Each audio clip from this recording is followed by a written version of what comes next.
Challenge آپ یہ بات ذہن نشین فرما لیجئے، قرآن مجید نے ترتیب سے چیلنج کیے.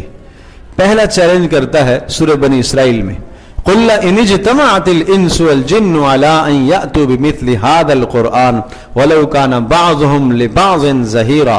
اے نبی آپ فرما دیجئے سارے انسان جمع ہو جاؤ، سارے جنات جمع ہو جاؤ. یہ اس وقت جب رسول اللہ صلی اللہ تعالی علیہ وسلم دنیا میں موجود تھے، اس وقت آیت نازل ہوئی. آج سے 1400 سال پہلے نازل ہوئی کہ اب اور یہ قیامت تک آنے والے سارے انسانوں کو اور سارے جنات کو تم جمع کر لو. جمع کر کے کیا کرو؟ اس پورے قرآن کی ایک مثال لے کے آ جاؤ. وَلَوْ كَانَ بَعْضُهُمْ لِبَعْضٍ ظَهِيرًا، اگرچہ ایک دوسرے کے مددگار بن جاؤ، مانگو جس سے مرضی ہے مدد، جن کو تم اپنا شریک مانتے ہو اللہ کا ٹھہراتے ہو، لے ان کو. کوئی مثال نہیں لا سکا. یہ پہلا چیلنج تھا. اللہ تو روز اول سے جانتا تھا کہ کوئی بھی مثال ایک سورت کی بھی نہیں لا سکے گا. پورے قرآن کی تو دور کی بات، ایک سورت کی مثال بھی کوئی نہیں لا سکتا.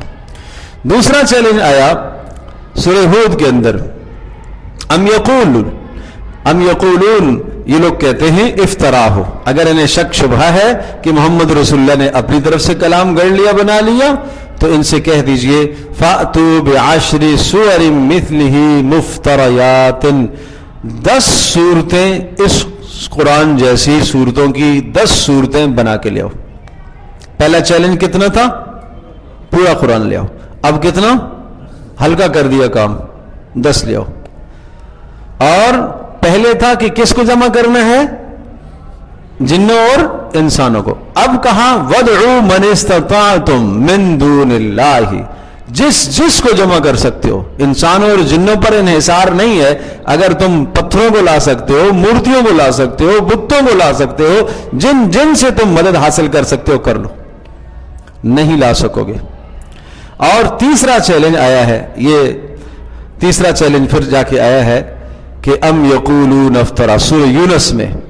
یہ کہتے ہیں کہ محمد رسول اللہ صلی اللہ علیہ وسلم نے اپنی طرف سے بات گڑھ لی ہے، اپنی طرف سے گھڑ کے لے آئے. تو کہا ان سے کہہ دیجئے اگر اپنی طرف سے یہ گھڑا ہے اس نے، تو پھر تم اس جیسی ایک صورت تو لے کر آؤ.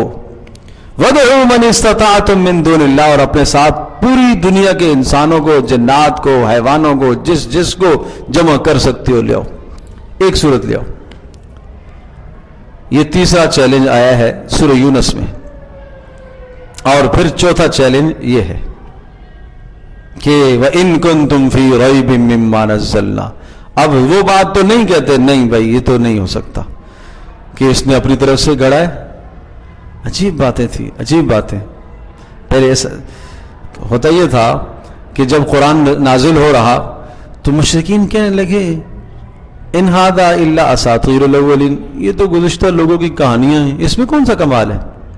فہی تملی علیہ بکرۃ واصیلا، صبح و شام بس اس کے سامنے یہ کلام کوئی گڑھ کے لے آتا ہے. اب تھوڑا سا آپ اگر مکے کا ماحول سمجھنے کی کوشش فرمائیں تو یہ چیلنجز جو قرآن کے ہیں نا سمجھنے آسان ہو جائیں گے. مکے کا ماحول، مکہ مکرمہ کی سرزمین، وہ اس وقت کی عالمی دنیا جو ترقی یافتہ دنیا تھی اس سے الگ تھلگ علاقہ تھا. یہاں انسانوں کے لیے جاذب کوئی شے ایسی نہیں تھی کہ جن کو دیکھ کر مکہ مکرمہ کی طرف جس شے کو دیکھ کر رغبت ہو سوائے بیت اللہ کے، اور کوئی شے ایسی نہیں تھی. اس لیے کہ سنگلاخ پہاڑیاں ہیں، سرسبز علاقہ نہیں ہے، اور جناب کوئی حسن نہیں تھا، اور کوئی ترقی یافتہ دنیا بھی نہیں تھی. اس وقت کا جو روم تھا، فارس تھا، ترقی یافتہ علاقے تھے، دنیا کا رجوع اس طرف ہوتا تھا. چین تھا، دنیا کا رجوع اس طرف ہوتا تھا. ہند تھا، اس طرف لوگوں کا رجوع ہوتا تھا. لیکن مکہ مکرمہ جو جزیرہ عرب تھا، اس جزیرے کی طرف کوئی رجوع لوگوں کا نہیں تھا. کوئی سلطنت اور مملکت ان کو اپنے ماتحت نہیں لینا چاہتی تھی. اس لیے کہ کوئی بھی سلطنت جب کسی علاقے کو اپنے ماتحت لینا چاہتی ہے تو دو مقاصد ہوتے ہیں، یا تو وہاں کے لوگ کچھ سمجھدار ہوں تو حکومت چلانے میں کام آ سکیں گے، اور یا وہاں سے کوئی پیسے کے آنے کی توقع ہو تو پھر کیا ہے، یہ بات بھی قابل غور ہوتی ہے. لیکن یہاں پر تو دونوں صورتیں نہیں تھی. نہ تو کوئی تیل تو بعد میں نکلا ہے. تو یہ صورت بھی نہیں تھی. اور حالات یہ تھے کہ ان کو بدو کہا جاتا تھا, پڑھے لکھے لوگ نہیں تھے, لکھنا پڑھنا کوئی جانتا نہیں تھا, یہ ماحول تھا. اور پھر پیارے پیغمبر صلی اللہ تعالی علیہ وسلم نے خود یتیمی کی زندگی گزاری کہ کوئی باپ سر پر ہو تو باپ نے کہیں باہر جا کے پڑھوایا ہو, وہ بھی نہیں ہوا. اچھا چلو شاید چچاؤں کے ساتھ کوئی مال پیسہ دنیا کی چیزیں تھیں تو وہ لے گئے ہوں اور باہر کہیں جا کے ملک سے دوسرے ملک میں کسی جگہ پر پڑھایا ہو, وہ بھی سلسلہ نہیں تھا. اچھا خود کہیں ایسا ہوا ہو کہ آپ گئے ہوں اور آپ مکہ سے باہر نکلے ہوں, ساری زندگی میں نبوت سے پہلے 2 سفر ہوئے, وہ بھی شام کے, ایک تو راستے سے ہی واپس آ گئے تھے اور ایک شام پہنچے تھے. تو ایک آدمی نہ مکہ سے باہر نکلا, نہ باپ کا سایہ اوپر, نہ مالی اتنا استحکام حاصل کہ کہیں باہر جا کے کچھ پڑھ سکتا. تو یہ ساری چیزیں جو پڑھنے لکھنے کی تھی وہ نہیں تھی, وہ سارے اسباب نہیں تھے. اس کے باوجود اچانک اس کی زبان سے ایسا فصیح بلیغ کلام نکلنا, یہ خدائی کلام نہیں ہے تو اور کیا ہے, یہ معجزہ نہیں ہے تو اور کیا ہے.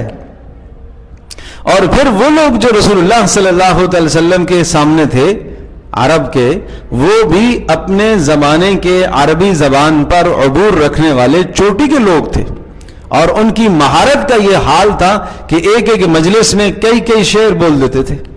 کوئی کہے اپنے گھوڑے کی تعریف کرو تو 500 شعر گھوڑے پر کہہ دیے, اپنے دادا کی تعریف کرو تو دادا کی تعریف ایسے کر دیتے تھے. آج اگر کسی آدمی سے کہو کہ اپنے دادا کی بارے میں 15 منٹ کھڑے ہو کوئی بات کرو تو کیا کرے گا, دادا کا یہ نام تھا, یہ کرتے تھے, اس سے زیادہ کیا کرے گا کوئی. لیکن ان کے پاس اتنے الفاظ کا ذخیرہ ہوتا تھا, ایسا ذخیرہ تھا, ایسا ذہنی تخیل تھا کہ وہ ایک بات کو گھنٹہ گھنٹہ پیش کرتے تھے, کر سکتے تھے. یہ زبان کی فصاحت, ایسے ان کو اپنی زبان پر عبور حاصل تھا. اب آپ یوں سمجھو نا کہ ایک آدمی کو آپ نے عنوان دیا, بیٹا اس موضوع پر آپ نے بات کرنی ہے, اس نے 1 گھنٹہ بات کی, وہی موضوع دوسرے کو دیا, وہ 10 منٹ نہیں بول سکا. تو نہ تو اس کے پاس الفاظ کا ذخیرہ اور نہ اس کے پاس علم ہے, تو علم بھی اس کے پاس نہیں اور الفاظ کا ذخیرہ بھی اس کے پاس نہیں. جبکہ عرب میں یہاں الفاظ کا بڑا ذخیرہ تھا. تو کہا جب بڑا ذخیرہ الفاظ کا تمہارے پاس ہے تو تم لاؤ اس کی مثال قرآن کی.